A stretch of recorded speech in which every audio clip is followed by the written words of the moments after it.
Hello everyone. कैसे हैं आप सब? उम्मीद है कि आप सब अच्छे होंगे और आपका दिन सभी का शुभ हो। ठीक है, आज देखिए मैं इस छोटी सी वीडियो में दो महत्वपूर्ण बातों के बारे में आपको बताऊंगी। देखिए, सबसे पहले आप ये मानना पड़ेगा आपको कि गॉड इज़ ग्रेट, कि जो प्रभु हैं वो महान है। उनका जो हृदय है बहुत दयालु है। आप भरोसा करके तो देखिए, प्रभु के किसी भी रूप में अगर आप भरोसा करते हैं तो ज़रूर वो आपके करीब आएंगे, ज़रूर आपको महसूस होंगे और ज़रूर आपकी सुनेंगे।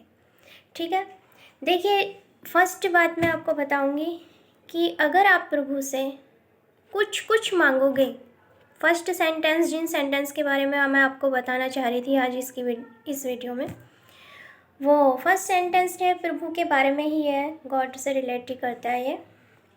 देखिए, अगर आप प्रभु से कुछ कुछ मांगोगे तो वो कुछ कुछ देगा।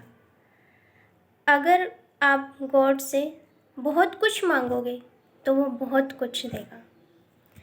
और आप अगर गॉड से सब कुछ मांगोगे तो वो सब कुछ देगा। इतना दयालु है प्रभु। और फोर्थ पॉइंट है, अगर आप प्रभु से कुछ ना मांगोगे तो वह अपने आप को ही दे देगा। इतना दयालु है प्रभु। आप भरोसा कीजिए, महसूस कीजिए, प्रभु आपके करीब होंगे। ठीक है, भरोसा ही नहीं करोगे तो प्रभु को महसूस कैसे करोगे? ठीक है, रब के रूप में, भगवान के रूप में, प्रभु के नाम से पुकार सकते हैं आप, गॉड के नाम से, रब खुदा के नाम से पुकार सकते हैं। जिस नाम से भी आप पुकारोगे, जिस नाम से भी आप उसको याद करोगे, महसूस करेंगे, वो आपके करीब होंगे। ठीक है, प्रभु एक है ओनली, नाम अनेक है, रूप अनेक है, लेकिन है एक जो सबके मन में बसता है। मन से पुकार कर देखिए, प्रभु आपकी जरूर सुनेंगे। मैंने क्या आपको बताया, क्या सेंटेंस था? प्रभु से आप कुछ कुछ मांगोगे, कुछ कुछ देगा। और बहुत कुछ मांगोगे तो बहुत कुछ देगा। और प्रभु से सब कुछ मांगोगे तो सब कुछ देगा। और प्रभु से कुछ ना मांगोगे तो वह अपने आप को दे देगा, प्रभु आपको। ठीक है, तो ये ना सोचे जो प्रभु से कुछ नहीं मांगते, सिर्फ प्रभु को याद करते हैं तो प्रभु उनका ख्याल नहीं रखता है। प्रभु उनका सबसे ज़्यादा ख्याल रखता है। प्रभु उनके तो करीब ही रहता है। करीब तो प्रभु सभी के है। ठीक है, दूसरा सेंटेंस देखिए, प्रभु से किसी ने पूछा कि प्रभु, कि आपको किन चीज़ों पर या किन बातों पर हंसी आती है, किस टाइप के इंसान पर आपको हंसी आती है? प्रभु से किसी ने क्वेश्चन किया तो प्रभु ने बोला कि मुझे दो टाइप के इंसान पर बहुत हंसी आती है। तो उसने पूछा कि प्रभु किस पर, किन पर?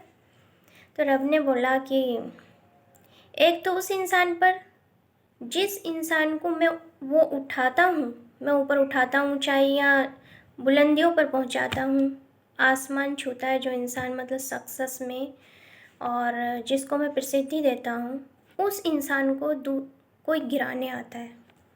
उस गिराने वाले इंसान पर, जो गिराने आता है, उस इंसान पर हंसी आती है। यानी कि जिसको मैं उठाऊं उसको कोई गिराने आए तो उस पर हंसी आती है। दूसरा पॉइंट, मुझे उस इंसान पर हंसी आती है जिसे मैं गिराऊं और उसको कोई उठाने आए। तो इसका लॉजिक आप समझे।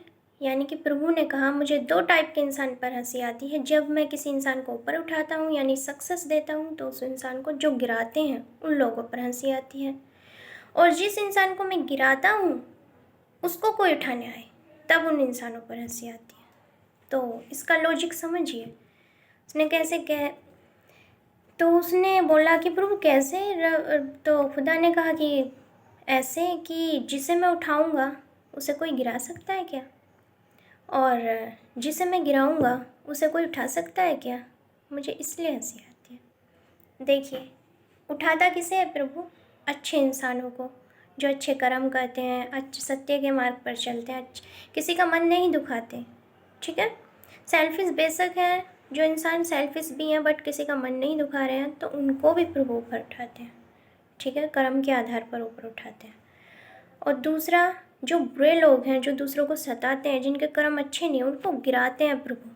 और उनको कोई उठाने आए तो प्रभु हंसते हैं कि मैं गिरा रहा हूँ इसके कर्म के आधार पर, ये बुरे रास्ते पर है, इसे थोड़ा सा परीक्षा ले रहा हूँ कि ये सुधर जाए। उसको भी माफ़ कर देते हैं प्रभु।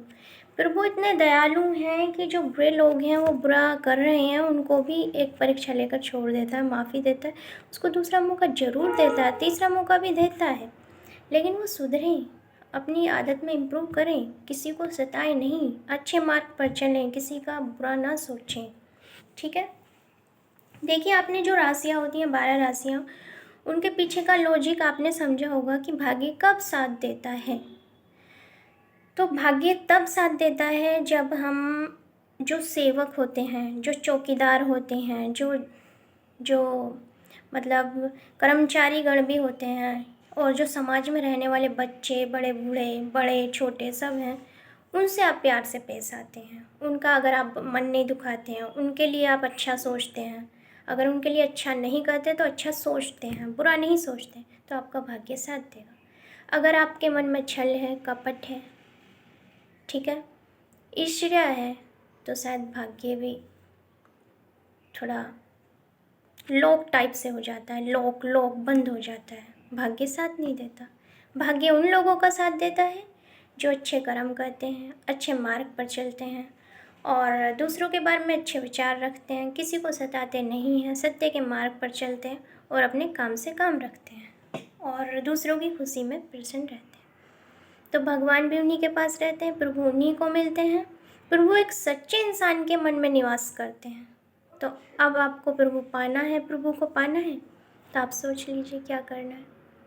ठीक है, गहरी तपस्या नहीं करनी, सिर्फ अपने मन को पवित्र रखना है, किसी का बुरा नहीं सोचना है, किसी से ईर्ष्या नहीं करनी है, छल कपट नहीं करना है किसी के साथ, और अच्छे से दूसरों की खुशियों में शामिल भी नहीं हो तो खुशियों से खुश रहें, दुखी ना हो। ठीक है, तो आज के लिए इतना ही, 2 सेंटेंस मैंने आपको बताए, तो उम्मीद है कि ये आपको काम आएंगे और समझेंगे आप। और लास्ट में मैं ये बोलूँगी कि प्रभु, रब, खुदा, भगवान महान है। God is good, God is not bad, God is great. तो always from faith in God, all the best. ठीक है, आपका दिन शुभ हो, और आप हमेशा सफल रहें अपनी लाइफ में, सारी खुशियाँ आपको मिलें इस दुनिया में, और आपकी ज़िंदगी में खुशियाँ आएँ। ठीक है, मिलते हैं नेक्स्ट वीडियो में। आज के लिए इतना ही। Thank you everyone.